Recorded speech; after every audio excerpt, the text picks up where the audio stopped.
Hi everyone, this is your host Varun Gumidi. Welcome to the Stars and Startups podcast. One of my earlier guests, Shishi Phagwani, from episode 2, had spoken very highly about the accelerator his company, hashtag loyalty, were a part of.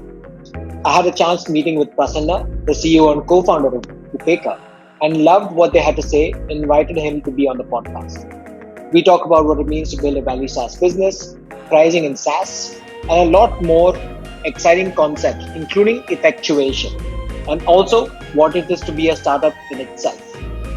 There is a lot one can take away from this podcast. And if you're a SaaS founder, the deadline to apply for the next batch starting early September ends on August 15th. Have a look. Don't forget, please do subscribe to the podcast wherever you're listening to it. And if you're on YouTube, do subscribe so you can stay informed. Okay, let's get on to this episode. Hi guys, today we speak with Prasanna, CEO and co-founder of Upeka Value SaaS Accelerator. He was earlier at Microsoft Accelerator where he worked with hundreds of startups and enabled them. Prasanna believes his life mission is to enable Indian SaaS startup founders to compete with the founders from the Valley, and I think that's where all of this started for him. But let's welcome Prasanna onto the show. Hey Prasanna, welcome. Hey Varun, good to meet you. Good to talk to you. Absolutely. We actually haven't formally met, but I've heard so much about you and the accelerator. We actually had one of your startup founders, Krishi of hashtag loyalty, on episode 2. So for those who are listening, watching, please check out that podcast. But he had so many good things to say about the accelerator and how you guys have enabled them to start their latest offering, Thrive, for restaurants. And in this uh, COVID environment, Thrive is also thriving.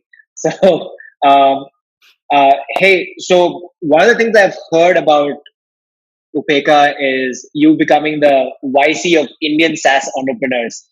What is it that you're doing? We believe in slightly different from most other ecosystem providers, right?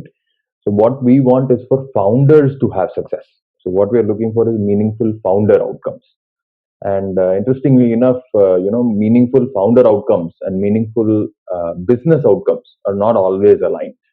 And there are different things that you do which may take you out of that alignment. So what we believe in is that uh, if you have domain expertise, if you are a founder who has domain expertise, who has tech expertise, who can build products, today is the best time ever to build a B2B SaaS business. Build it as a value SaaS business where, as a founder, you maintain your options, your optionality in the future. And you can literally earn anywhere between $1 million to $10 million in 3, 5, 7 years with very low risk while being profitable along the way. Hmm. And that can be transformational to a lot of founders, right? And so that's the goal for us, is to help 1,000 founders, a large number of founders, build great businesses which deliver a lot of value to their customers, a lot of value to their employees, and a lot of value to themselves as founders. That's the mission that we are on, and we believe that um, these founders are going to be from everywhere. So we work with founders in Raipur, we work with founders in Ahmedabad, we work with founders across the country. You don't need to be in a Bangalore, you don't need to be in a Chennai, you don't need to be in a Delhi. And that's the real mission that we are set out on today. Right? And it's good that folks like Rishi have been able to make enormous changes in their business using some of the principles that we have helped them with, including effectuation. And by doing that, they are actually delivering value to their customers, which are small businesses around the country, restaurants, and other types of small business around the country. Right. So that's kind of the mission that we are on. Hopefully, we'll be able to make that happen in the next 10 years. I want to kind of probe a little bit deeper on what do you mean by value SaaS? I think for a lot of people, it is a new concept. I've never heard of that before. You obviously hear of SaaS, but now we're adding the word value next to it. What is this all about? Right. So value SaaS is the opposite of vanity SaaS, right? So what we're basically saying is no vanity SaaS, right? And the reason why we're saying that is that from the outside, a lot of the metrics that founders pick up and start chasing over time end up being slightly deleterious to their financial outcomes and the customers, business outcomes. Right? So what we are saying is, hey, the model for any SaaS business, any B2B SaaS business in general, has to be first about adding value to the customer. And if you add value to the customer and your customer is a business, they want to pay you, because over the last 10, 20 years, they've realized that if I, as a business, am not paying for something, then the outcome for that is not going to be great for me. Right? I might be the product, or I might have a cost downstream which I don't want to stomach. Right? So freemium is okay, free trial is okay. But if the product itself is free, then it's not a good idea for me as a business to depend on that product. Right? So customers want to pay, businesses want to pay you when you add value to their business. So number one is, how can you determine a problem that your customer as a business has, which is a very high value problem? And if you solve that problem, can you get some of that value for yourself? In creating that value for your customer and then getting some part of that value for yourself as a business, can you create enough value for your employees and yourself as a stakeholder and any other stakeholders that you have? And if you're able to create this value chain and do it in a smooth way, the beauty of B2B SaaS is your customers are willing to pay you upfront if you're solving a big enough problem for them. Right? And when your customers pay you upfront, you can make this whole thing into a flywheel by minimizing the amount of external capital that is ingested. So the metaphor that we give is like this, right? So let's say you're building a printing machine, and to build this printing machine, you borrow $1. You borrowed $1. You build this printing machine, and it prints $1 of profit. Right? That's all it does. Right? The second type of machine, a different entrepreneur builds. They also borrow $1, but they build a machine which prints $10 of profit. Now, the interesting question to ask is, which do you think shows the skill of an entrepreneur? Right? So you would think that if you are measuring the skill of an entrepreneur, somebody who's able to build this second machine, which borrows $1, prints $10, is a more skilled entrepreneur. Now, can these skills be taught? That's part of what we do. The second part of the question, which is more interesting actually, and from a founder perspective, more directly impacting their outcomes, is who owns the machine? If you borrowed $1 and you're only printing $1 of profit, guess what? You can't lay claim to a large chunk of that machine anymore. You're going to maybe own 50% of that machine. Right? But there is a liquidation overhang, which is that the first dollar of profit that you make, you will have to give back to the investor.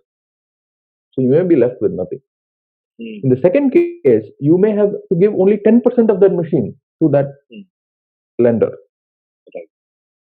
And therefore, the meaningful founder outcome is much more likely in the second machine. So what we're saying is, build a value SaaS business which can print more profit than you took in as capital. And if you're able to build a flywheel where you're delivering so much value to the customer that the customer gets you more customers, then the whole flywheel starts becoming very, very powerful for you. So you have to sell to customers who can pay you more over time. You have to sell to customers who are happy to get you more customers over time. And obviously that means you have to be doing a kick-ass job of building a product that delivers enormous amounts of value to them. Right? Make them your champion. And if you're able to do that, then you've created a value SaaS business.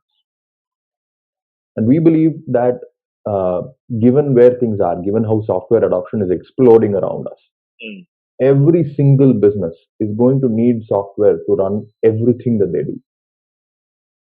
And there are going to be tens of thousands of niches where the value for a customer is going to be in the tens of thousands to hundreds of thousands to millions of dollars.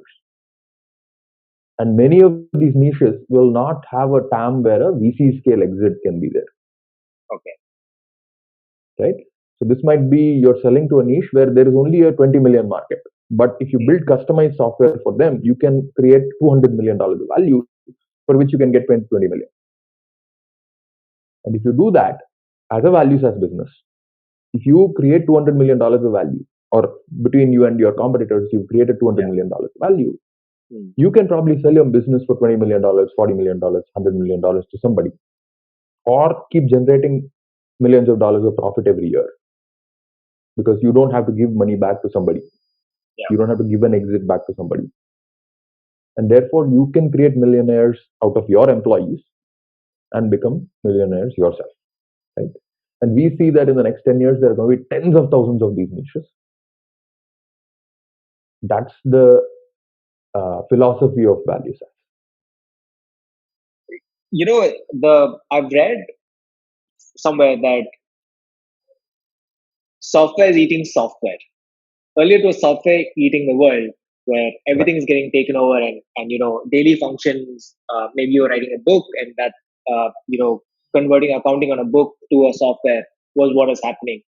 But now we're seeing other software being eaten by maybe SaaS and other businesses.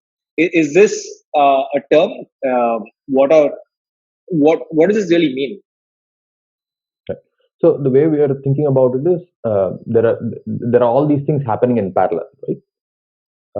In businesses that have been online for 20 years, 30 years, their CRM, marketing functions, sales functions, these are folks who have been using software for 20 years. So they have adopted software before, and today SaaS is eating software in those segments, right? Because they used to buy software 30 years ago, whenever, and they'll buy software and they'll assume that software is like a machine that I'm buying, and the machine this will was work called for me. On-prem. It's not necessarily on-prem, or that's a deployment model, right? And I can go into that, but essentially I'm buying something. It's like a machine, and I expect that the machine has a lifetime of so many years, right? A fixed lifetime, and I pay for it and once for it, and then maybe somebody maintains it, and I'm done with that software, right? But in reality, what happened was the software became the nervous system for your entire organization or your team in that organization. Now, the challenge is that once that software became a part of your nervous system, it can't anymore be maintenance, right? If you want to do something else with your hand, your nervous system has to be able to do that function, right? So if your nervous system isn't able to do that new function that you want, you have to train it. But that means that the nervous system has to be malleable enough to be trainable. But the old software was not designed to be that malleable. It was designed to change once in 3 years, once in 6 years. Versus today, SaaS as a product is basically what software folks are saying is, look, I gave you software like a machine for one purpose.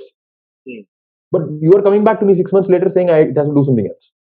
Or 1 year later saying it has to do something else. Or something in the ecosystem has changed. So it has to plug into something else new. Or, we used to do it this way, and now we have to do it this way, right? So all those changes are happening in the external environment. And if software is your nervous system has adopted. And that was not possible in the old model. In the new model, with recurring software pricing, what software vendors are saying is, look, I know that I am your nervous system. I have to adapt to the ecosystem that you are in. You will change your business processes, and I have to be malleable to help you with those changes in the business process. So don't pay me lump sum. Pay me over time. Pay me to continue to build the capabilities in the same software, so that at the end of 3 years, you don't have a cliff where you're suddenly deciding, oh, the old thing sucks because it hasn't caught up. Now I have to change everything to adapt to the new reality. Versus you're making incremental changes every month, every 3 months, every 6 months, but you're keeping up with my ecosystem, my reality. So when I'm trying to do something new with my hand, the software, the nervous system that's in my organization has already started changing to be able to allow me to do that. Right. That's the massive shift between software and SaaS, where software is now being considered core part of your nervous system to be able to do anything that you want. especially some of these companies based out of Chennai were already popular around the world for building phenomenal value in terms of SaaS. There are companies like ChargeBee, Zoho, Freshdesk, now Freshworks.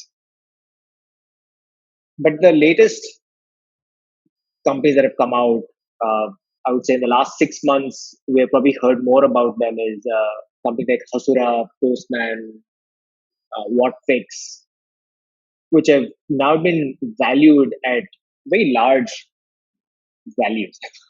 Uh, what what has changed in the recent past for all of these to kind of gain so much more importance and what has been that shift? Right. So first we have to calibrate, right? While we think that India SaaS is growing and it's big and stuff like that, there's a company called Splunk in the US. Single company does back-end log management for the large companies. So they aggregate all the logs and give alerts and stuff like that. That single company has a market cap of $31 billion. Zoom today has a market cap of about 30 to 40 billion dollars. If you take all the B2B SaaS companies in India together, we will not reach that today. Right? That's the reality. Now, what has happened is that there are two parts to this, right? One is there are lots of founders now building value SaaS businesses which deliver clear value to end customers and therefore are able to get value back, and they're growing well. The second set of businesses like a Whatfix or a Hasura or Postman or a Browser Stack, they solve problems that never existed before and that were never solved before to a large degree, right? And what's happening is this was now something that Indian investors were not very prepared to even invest in 3 years, even 2 years ago, 3 years ago, 5 years ago. A startup like this would struggle to get investment because the question that a lot of people would ask is, what company like this has become $100 million company in the past? And there's no answer to that because literally I'm doing something that nobody has done before. But browser stack, exactly right. But a browser stack, Whatfix, a Postman, Hasura, these folks have changed the narrative. They've proven to some degree, right, not yet to that degree, that you can build a category-defining business out of India. And there was a myth that you can't build a category-defining business unless you're very close to the customer, right? But they've been able to do that. And I think that's what's propelling valuation jump way beyond what we've seen in the past, because VCs are, a lot of the VCs have a limited set of such companies to invest in as well, and they have a large amount of dry powder that has to go into a certain set of companies. And that's also forcing the valuations up. Companies. Are you saying that now Indian VCs are opening up to taking bets on unexplored territories? I mean, especially when you can't actually assess the TAM, the total addressable market for this. I mean, these are very tough to also gauge, right? How many people sign up for it? I'm curious about what is it that they've been able to do now, or are they saying, okay, we're taking bets, and these are better bets because now at least they've started showing value, and hence we can drive a lot more, because this is global and the TAM could be much greater because they'll also have that foot in the door in some of these companies to do other things. Right. So honestly, I don't think so much about what VCs do or VCs don't do. And I'll tell you why. For an average entrepreneur, it doesn't matter.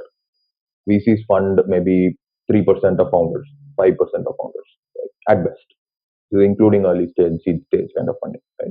So as an entrepreneur, and especially as a B2B SaaS entrepreneur, most of the markets that you're going to be looking at, and that's where the 10,000 niches, 100,000 niches are going to play out.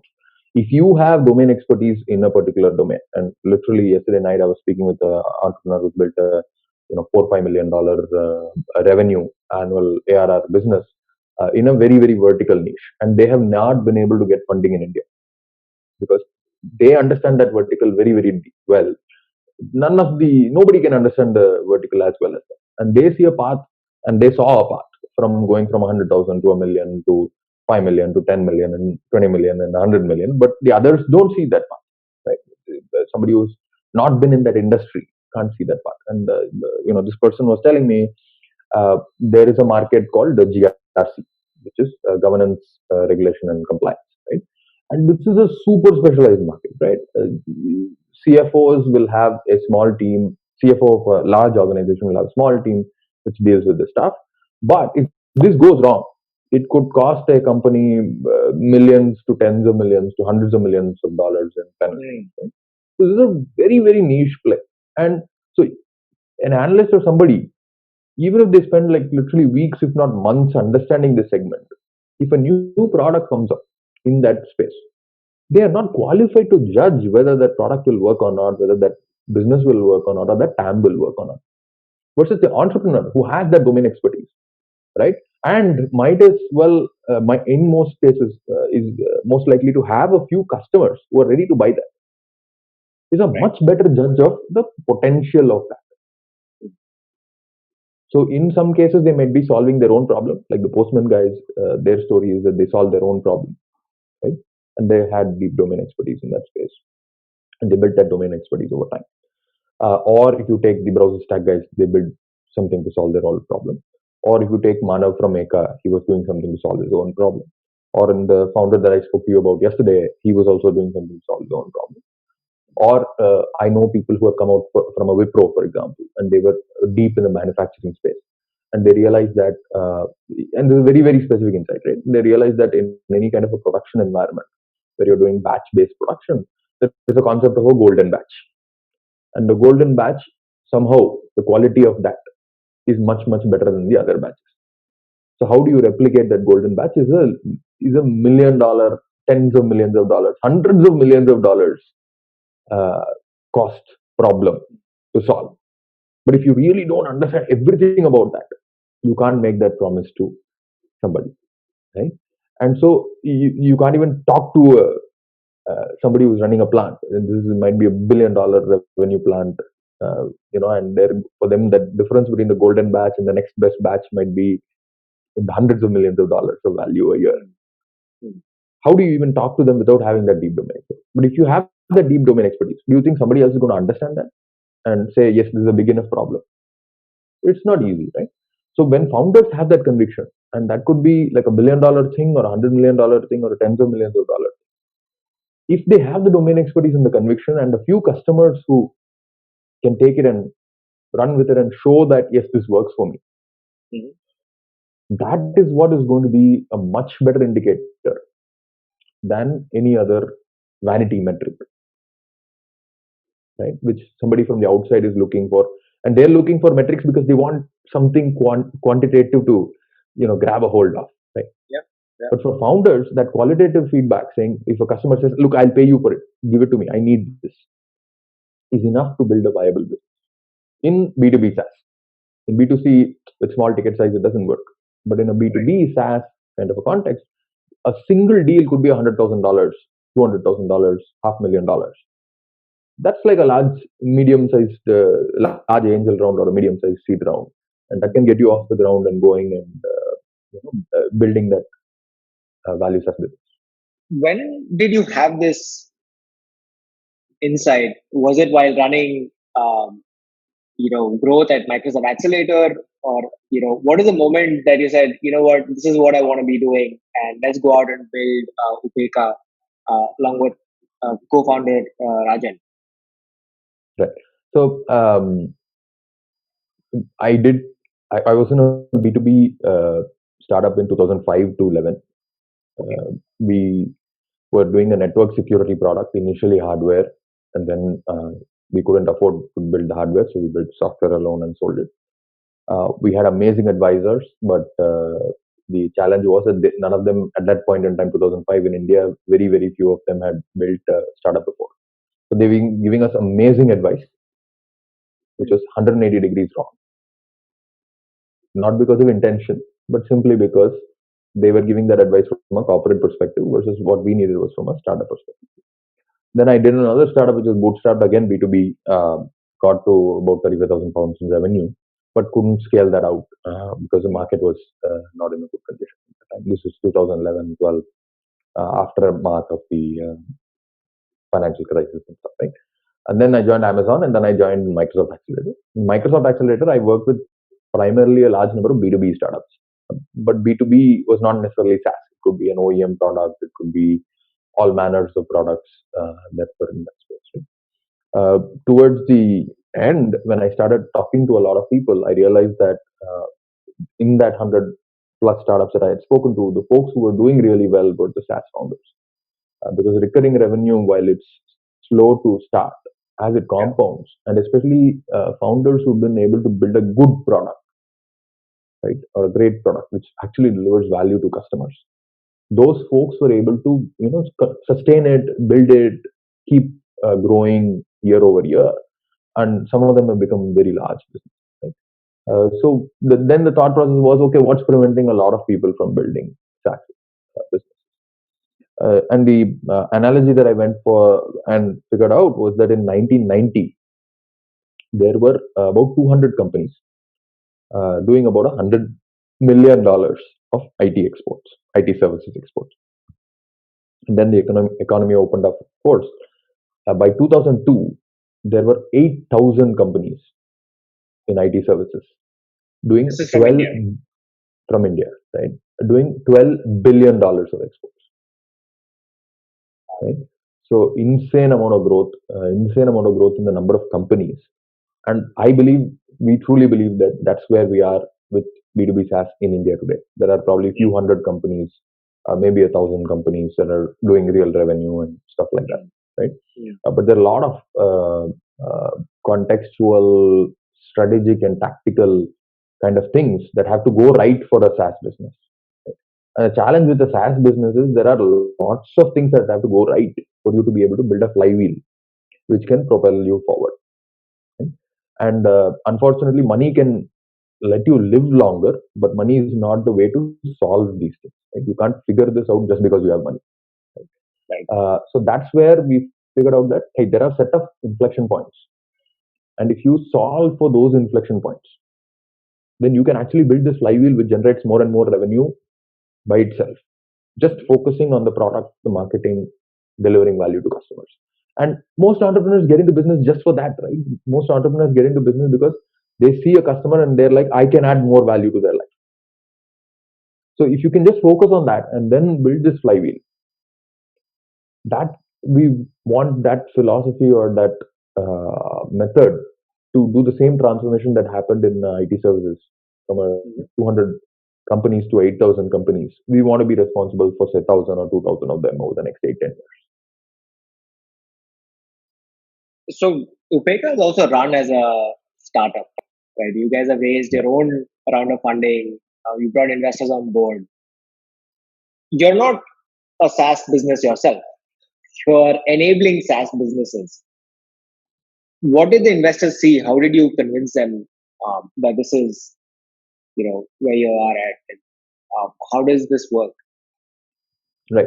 So there are three of us founders at Upeka, right? So Rajan, I think you've spoken to before.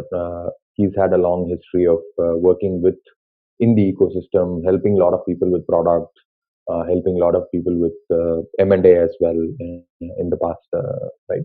And my other co-founder Shekhar, he actually started NetApp in India. He had built a startup in the US, which was sold. He was part of the founding team, which went IPO and then got sold to Alcatel-Lucent for $2 billion in '99, right? Billion with a B. So between us, when we started talking about this problem, all of us, one of the things that we felt very passionate about was that founders have to get great outcomes. And when we started out on the journey, the obvious thing to do was talk to founders who had great outcomes, right? So when we started talking to the B2B SaaS community in Bangalore, in India, right, saying, hey, look, what was it that helped you get that great outcome? And when we anyway had most of them in our network, so we started talking to them, and we said, look, if we do something that can help 1,000 SaaS founders get great outcomes, And in the process, we are able to build a business around that, where we're getting equity and a revenue share and a retainer from these startups, right? In order to get those outcomes, in order to deliver that value to them, right? This itself could become a very, very large business. And the good part is that YC has proven that that kind of works in a slightly different model. But the model essentially is, if you are delivering value, it's the same value model. I am delivering value to an entrepreneur by helping them build a business where they will then subsequently earn $1 million to $10 million. Can we earn $100,000 or $1 million from each entrepreneur? Right? So that's the essentially the model that we're building. Right? And when we spoke about this, we realized that the one way to get it off the ground and one important component to get it off the ground is also the network of people who are able to help these founders. Right? So the money that we took from these angels was as much about saying, hey, you have to come and help these founders, and a lot less for us to spend that money. Right? So it was actually getting that network of stakeholders together, saying, hey, wouldn't you be able to spend time to help our founders, as much as, hey, we need some money to get this thing off the ground. And we use Effectuation a lot, right? So we don't have an office, not just because of COVID, but even before COVID, we never had an office. We used to borrow space from successful B2B SaaS startups. So we borrowed space from a Capillary, we borrowed space from a ChargeBee, we borrowed space from Freshworks, we borrowed space from a bunch of founders, right? And these founders, we went to their offices with our 10 startups, 20 founders, right? And they sat there. And because we are sitting there, we get access to their founders, and not just the founders, right? So when we are in Freshworks or ChargeBee, we could get ChargeBee's first customer support person come and talk about what was the experience of being the first customer support person in a team which is growing very fast. That person is now the first customer success person later. That person then became the head of customer success. So what is that journey like? What does a founder need to look? What are the mistakes that were made, right? And this is now at a very granular level because we are in their office, and this person can come and just talk about this for half an hour or 1 hour, which we could not have achieved otherwise, right? So we have been very effectual in getting resources for building this. The money was not the resource we were looking for from the angel investors as much as their time and support for this initiative, which is much, much, much more critical. And so many of them have done such amazing things, right? Whether it's Krish from ChargeBee, Girish from Freshworks, Shekhar Kirani from Axel, Anish from Capillary, Palla from Fusion Charts, Vijay from Nutanix, David Hauser, who's in the US, Professor Saras, who teaches entrepreneurship and who created the theory of effectuation. All of them have helped enormously to get this whole thing off the ground. We'll get to Professor Saras in just a minute. When I definitely want to talk to you about effectuation. That's a topic that you also enjoy, and I know it's very close to your heart. But before we get there, I run a startup called Wellmo, and we enable businesses to access affordable health insurance. And one of the things that I wanted to do, because we're going for the startups, small businesses, that's where I think there's low hanging fruit, where a lot of businesses are not covered, especially in the early stage. So I created this whole experience, for purchasing insurance via the internet, right? Like you don't need to talk to anybody. You can basically come in, add your team, and come and purchase. Now, one of the challenges I have, and I still have today, is still the folks who buy insurance, be it founders, HR, admin, whatnot, will still send me an email, still WhatsApp me, still call me up. And this is something that I saw in some of the content that you have as well, is that India is still a do it for me market. Yep. And it's stuck, I worked at PU as well, where I helped build a lot of the SME side. It's still a do it for me market where there's a lot of, we couldn't build a full blown onboarding process because still they needed some phone call support and other things. Is it unrealistic to expect businesses to do that experience, and then or how do you build for it? What has been your experience in especially in a SaaS business? You want that to be the case, right? You want to be extremely low touch and high support. Yeah. So, I'll just address the last bit there before we go back, right? See, it's okay to be high touch in a SaaS business. There's nothing wrong with that. If and only if your margins allow that. If what you're doing as a high touch activity is high value to your customer, right? Then there will be enough margin to support doing that. So let me give you an example, right? So uh, if you're doing essentially something that doubles or triples the value of your software or your process or what you're doing, right, for your customers, then you can, and if that cannot be done by your product, but has to be done by some element of integration or services and stuff like that, right? Then as a professional services piece, you can deliver that value, you can charge a lot for it, it will be high margin, and you can make a lot of money from that. So that is very, very powerful, something that you can do, right? But can you do that in a low margin activity, in a low value activity? That is not possible, right? So you have to think about, hey, whatever I'm doing, is that a low margin, low value activity, or is it a high margin, high value activity? And you can have a high touch in a high margin, high value activity. You can't afford to have a high touch in a low margin, low value activity, right? And so in India, the challenge is that people are looking for high touch in things that are low margin.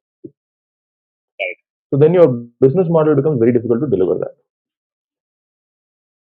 Right? Versus in the US, you will find that they are okay paying you a lot for things that are high margin, high touch, and therefore, and high value. And they are very clear about that. They will tell you, look, I have to do it 10 times. So it has to be user friendly to do, and I have to be able to do it myself because this is a low value. This I need to do once a quarter or once a month. This is very high value for me. If you can offer a way for me to do this, or if you can help me do this, then I'll pay you a lot. Maybe it's only once a quarter, maybe it's only once a year, right? So that mix then allows you to build a product which is very smooth, very easy to use for the things that need to be done every day. But the things that you do once in a while, which may be very high value, very high risk, whatever it is, there you can actually add professional services to deliver that and maintain your margin. So the problem is not with the touch, the problem is with the margin. And this has been learned very hard way, right? The very hard way. I have an example of a business, and they were trying to build in 2000, say 14, 15, a very advanced piece of core tech. They had domain expertise. They were building that a security related thing, and they had APIs for it. They had all the pieces for it. Their integrations uh, decently done, right? Not like super production quality, but well, good enough. They had documentation, all of that stuff, right? And the interesting thing was, in India, their prospects were like Flipkart, OLX, Snapdeal. All of these folks wanted this. They said, "Yeah, this makes sense. We need this from a security perspective for our front end websites, whatever." And they would then go into this adoption cycle, and it will just stretch on for 6 months. And they would say, "Oh, we can't understand this, so this is not working. Or I'm not able to do this. I'm not able to do that. What about this? What about the other?" And it just endlessly like go on and on and on just to get the POC running. Forget about like buying, right? Right. And these guys were feeling maybe our product is not good enough, maybe our documentation is not good enough, maybe I should send my developer to their office to sit there with them and do it. And then they would say, no, no, no, don't come. It should be plug and play and this and that and the other, and just kept on going on. And in the meantime, they had also put their documentation and their API sandbox and everything online. They hadn't put the pricing. They just put this stuff because this is more enterprise, right? And they just put some rough pricing, if I remember correctly. Somebody from Australia looked at the documentation, looked at the API, implemented it, tested it, then sent them a mail saying, now I want to put it into production. Where do I pay? I couldn't find a credit card link or a payment link. And then they realized, boss, if this person in Australia sitting never contacted us, was able to look at the documentation, was able to implement it, was able to use the API, was able to test it out in their production environment in a test, Yeah. Yeah. and then is saying they want to buy, then there is nothing wrong with our product. It is these customers who had a certain mindset and certain way of operating. They want to get on a call. They want to get on a call, and then the call is scheduled 2 weeks later, and all that stuff is that's what was not working. Nothing wrong with the product. Product works great. Documentation is great. API is great, right? And that really fooled them into getting stuck in that for like almost a year, year and a half. Versus this person was ready to pay them $5,000 a year, Right. after just testing it out, right? And again, so if you had the margin in India to support things like this, if let's say the Flipkarts of the world would then pay you $100,000, great. But after all this, they'll only pay you $10,000 And negotiate on that. and negotiate on that, and then pay you 60 days later. Right. That doesn't make sense. Right? And that's why when I have a very similar. I have a very similar scenario, right? When we sold payment products at PayU or Citrus, we'd have the exact same challenge. Because just to, we'd be putting out new products, new services, quite, I wouldn't say regularly, but every few months we'll have something new that launch. Because things do change in payments and you want to be on top of the curve. And we would have the same challenge. The developers wouldn't read the documentation. Nobody would have seen any of those things. I've literally been on calls where our developer would read the documentation to the other developer. Read. Exactly, right?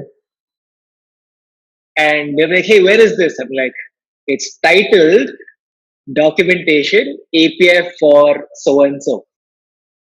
Yeah. Clearly documenting with examples, with code. Here's a snippet. Here's your option. And it blew my mind. So it's absolutely right. It's clear it's across the board. And an interesting thing is that same engineer will implement Stripe without asking them a single question. Right? That same developer will implement whatever American global API without needing to ask that person anything. They will read that document. When you talk about price point in the segment, as a value SaaS business, how do you look at how to price some of these products? Because it's when you look at any software, it's a very hard to price challenge. You can either take a real life peg saying, this is what somebody is doing already, and I will give it at a 10th of the cost, 20th of the cost, etc. But then those need to make sense in large volume, right? And then that makes, because you need to also keep your ship running. What would a concept look like to price yourself in a SaaS business? Yeah. So we literally run entire week's worth of workshops around pricing, right? And these are working sessions. These are not like Gyan and all that, right? At a high level, we talk about value-based pricing. So there's a brilliant book by Madhavan Ramanujam, I think his name is called Monetizing Innovation. It's a fantastic book about pricing, right?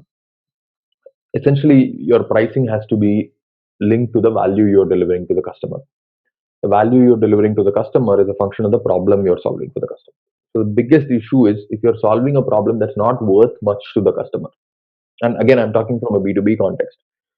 If it's not worth much to the customer, then their process for buying it itself may be more expensive than solving that problem is worth. What solving that problem is worth. Okay? Sure. So you have to be cognizant of that, first of all. What does that mean? That means that if you go to a large enterprise, their process for buying anything new might cost them, say, $1,000 in time. So unless you have such a low friction way to bypass that process, you shouldn't be selling them anything worth $500 or $1,000. Right? You might sell it to an individual there, but you can't sell it to the organization.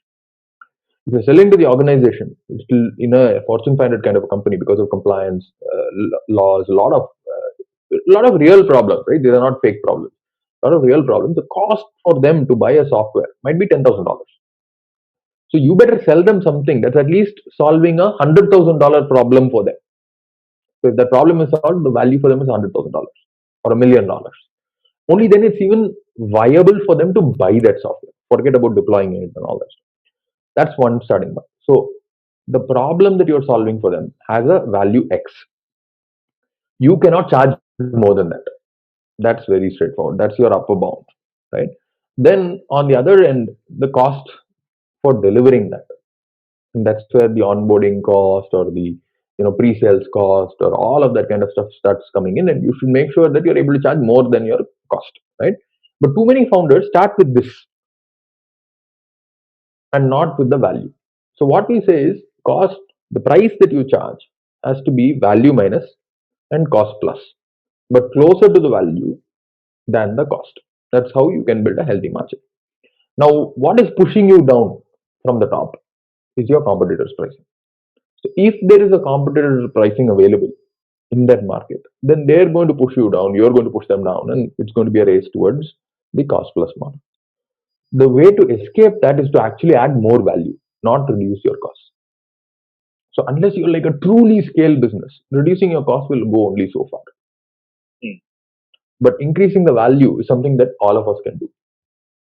And I have seen cases in Upeka where the problem that the founder was solving was originally worth, say, $500 to a small business per quarter, because they were solving a hiring problem. And this small business basically hires only one person every quarter. And when I'm hiring one person, I save, say, $500 by using this tool. Versus in an enterprise context, they are hiring 100 people per month. And if you save the same $500, you're basically saving them $50,000 per month. Same product, right? And $50,000 per month is $600,000 a year you're saving them. Same product. Now, is the user interface the same? No, because the earlier user interface was built for a owner. They're doing one thing at a time. Now you might actually have 10 recruiters using this. You might have a head of recruitment using this. Fundamentally, the unit of what it's doing, skill testing, for example, is the same. No difference there. But the way it's being used, because it was used once a quarter before or 10 times a quarter before to hire one person, versus it's now being used 1,000 times a month by 10 people or 15 people, has shifted the amount of value you're adding. And now when you add some more access into this, it is still the same product, but maybe there is a head of L&D who's also looking at the report for this. And they realize that internally we have these skills and we don't need to go out for it. And they're able to test the internal people with the same product. That might add another $1 million or $5 million of value to that customer. And you can charge them more for that. Right? So they've gone from literally $19 a month, $200 a quarter, $200 a year kind of a pricing, to tens of thousands of dollars a year, to hundreds of $150,000, $180,000 a year in their pricing. Just in a small change. But it's still the same unit of product, but the who is using it for what value is the biggest change. Right? Of course, the product changes, right? Because the use case is now more advanced and stuff like that. But it's not like it's not completely, oh, this is not the same product. If you looked at it 3 years ago and if you look at it now, it looked like the same product. It's all incremental changes. It's not rocket science. What would be the closest comparison to this? Because when you talk about this, I'm thinking of LinkedIn, right, which had a single price for using premium, but now they've given 4 personas, and each persona has a different price point, and they've opened up different pieces of the same platform to that individual. Earlier, it was all in just one big pie. I think it was 2,000 rupees a month or something like that. Now they're also able to price differently and give different aspects of the platform to them. Prasanna, when we are talking about this, I don't want to let you go before discussing effectuation. And one of the things that I heard about your cohort is how you guys have used the quilt theory of effectuation to an extreme, and some really amazing you know, anecdotes where companies have come together to support each other, especially when COVID struck. Yeah. Do you want to basically walk our audience through, the principle and how this basically has kind of supported the startups at Upeka? Sure. So I will like kind of explain effectuation first, right? And then I'll come to how we've helped founders apply different effectual principles, including the quilt. So effectuation first came out as a theory by studying expert entrepreneurs, right? So the idea was, if I look at what expert entrepreneurs do and how they do things, can I figure out what they do differently? And the interesting part of it is the angle of the thought process was, what is it that is the most important thing that entrepreneurs do every day? And the hypothesis there was decision making. So if I can understand how expert entrepreneurs make decisions different from somebody else, and figure out and help more people make those decisions in a better way, what can I do, right? And so this research was done by Professor Saras. She was a student of Herbert Simon. Herbert Simon is a Nobel laureate. He is basically a Nobel level uh, uh, thinker in three different disciplines: economics, in computer science, and in artificial intelligence. Right? So they interviewed about, they wanted to interview about a few hundred expert entrepreneurs. And expert entrepreneurs is a very high bar. This is somebody who's at least gone public once, at least been at $100 million plus level, and at least had one failure, and at least done some 10 plus years of entrepreneurship. Right? So there's a very high bar, right? And so when they went and did this study and created this theory of effectuation, what they realized is a few simple principles. And the simple principles, and this is very hard to do in practice. It's just the principles are simple to explain. And the first principle essentially is bird in hand. So most entrepreneurs start with what they have, uh, which is who they know, what they know, and who they are, and they start with that, right? They are trying to do things which can be done by them with what they have, rather than say, that's a very nice idea. Now, how do I figure out how to do it? No, they say, what can I do today? Let me do that. Let me figure out what is the next step. Second is, they do things with an affordable loss. What that means is, from a bet perspective, right? There are two parts to any kind of bet that you take. One is downside, and the other is upside. And this concept of risk, people keep getting mixed between the two things. And the question that keeps coming is, do are entrepreneurs risk taking, etc. Right? And somebody says, oh, entrepreneurs are risk taking. Somebody else says, no, entrepreneurs are not risk taking. The answer is that expert entrepreneurs never take a risk on the downside. So if there's any chance that they will die because of the next step that they take, they will not take that step. However, they do take risk where the downside is zero, but there is some upside. And they keep doing that. So they keep taking steps that they can take within their affordable loss. So if it fails also, they're alive to take another step. And there is some possibility of upside, but zero possibility of downside. Because in their experience, whenever they have estimated downside risk, more often than not, it's like playing Russian roulette.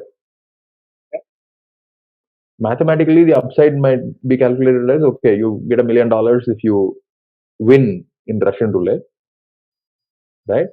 And if you lose, you're dead.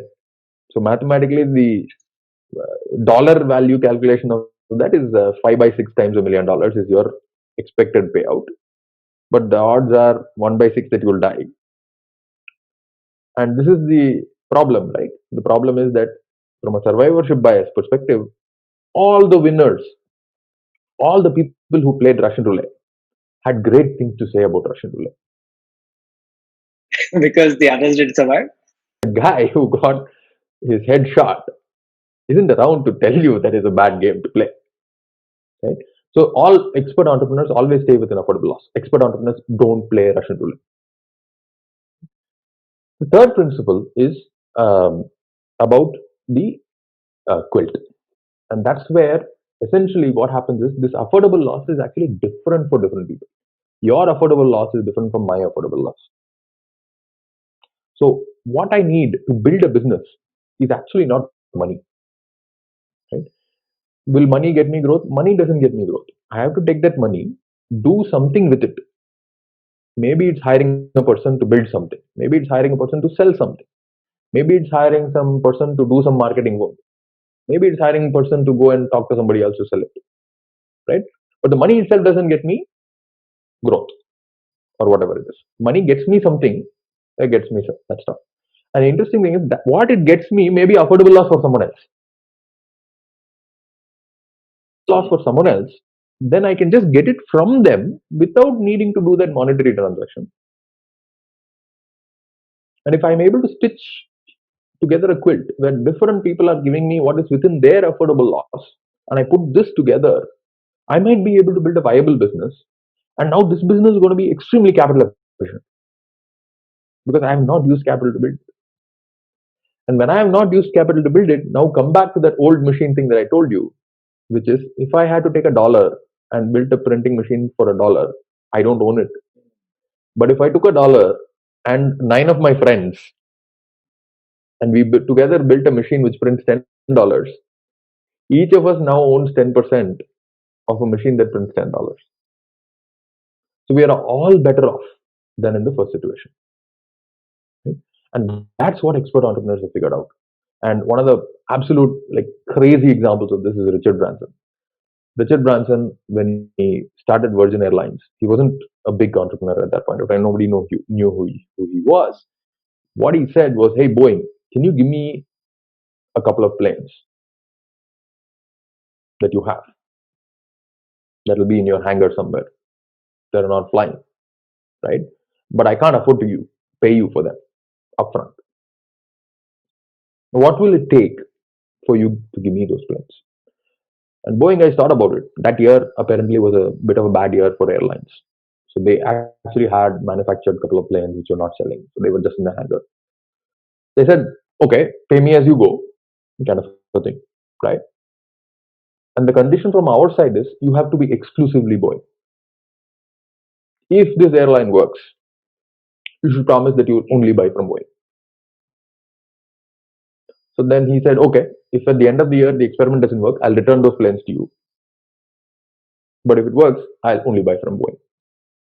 So Boeing's affordable loss was literally 2 airplanes for a year. Richard Branson's affordable loss was his capability to build a great brand, deliver great customer service. Putting these together, you could build an airline without actually raising a lot of money. But imagine if somebody naive comes in and thinks, "Oh, I want to start an airline. And first I'm going to go and raise $200 million to buy 2 planes to build an airline." Right? The cost of that, the capital structure of that itself may not allow that airline to run. Right? So that's the third principle, which is the quilt, the crazy quilt. Right?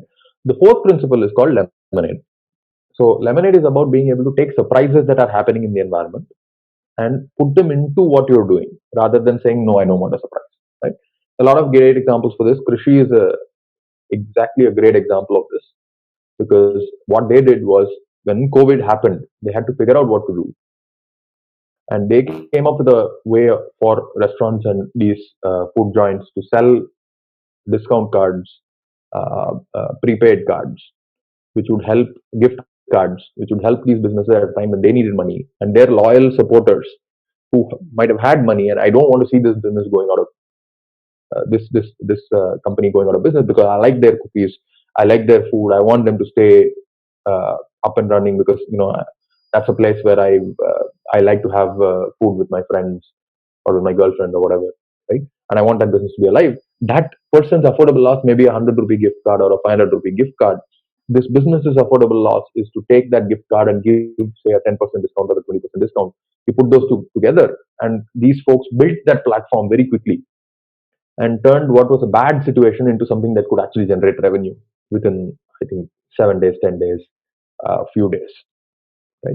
So that's the lemonade principle. The last principle is pilot in the plane. So pilot in the plane is actually the most critical thing which ties in all these things together. And pilot in the plane is about being able to say, I as an entrepreneur am creating the future. I am making decisions. I am building things which create the future.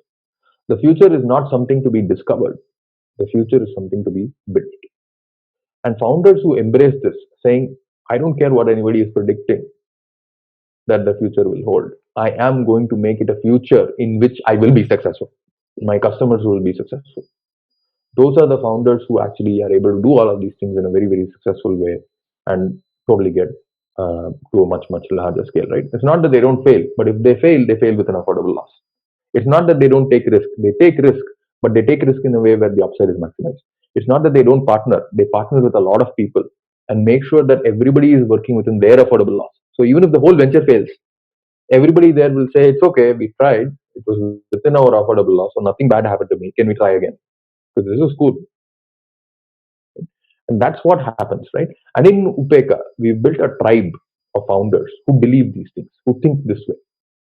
And so when COVID happened and a few of them got into serious trouble because of their cash flow, receivables, things not working out, the other founders said, look, if it was me, I would want somebody to help. I have the cash flow as a value SaaS business because my customers pay me recurring revenue. And I'm able to support this business. So let us share the pain. Literally, people have given money. Founders, some of the founders stepped up and said, the worst thing to happen for a good founder is them running out of cash flow simply because of something that is absolutely unexpected, out of their control. Step up.